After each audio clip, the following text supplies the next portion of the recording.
સીતારામને જય દ્વારકાધીશ મિત્રોને 6 વાગે હું ઉઠ્યો. ઉઠતા જ સૌથી પહેલા હું વયો ગયો મારું સોલાર ધોવા, કારણ કે જેટલું સોલાર ધોવો એટલો પાવર જાજો બને. પછી પક્ષીઓ માટે પાણી ભર્યું. તમે પણ તમારા ધાબે ભરો જેથી એ તરસ્યા ના રહે. 8 જ વાગતા મારા ઘરે મારું બ્રેકફાસ્ટ એટલે કે મારી રોટલી બની ગઈ.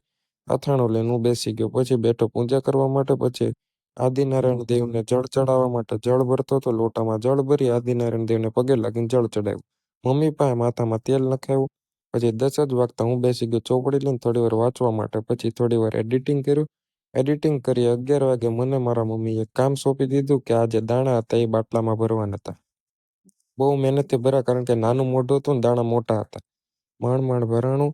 પછી 12 જ વાગતા મારું જમવાનું થઈ ગયું તૈયાર. કેળાનું શાક ને રોટલી ને અથાણું. 7:30 વાગે મારું રાતનું જમવાનું તૈયાર થઈ ગયું. ભાખરી ને રોટલા ને શાક ને એવું બધું જમી લીધું ને બારે ગયા. તમને અંદાજો આવી જ ગયો છે આ ગાડલાથી કે અમે હતા લગ્નમાં. પાછા ઠેઠ 12 વાગે આવ્યા ને પછી સુઈ ગયા. હર હર મહાદેવ, જય શ્રી રામ.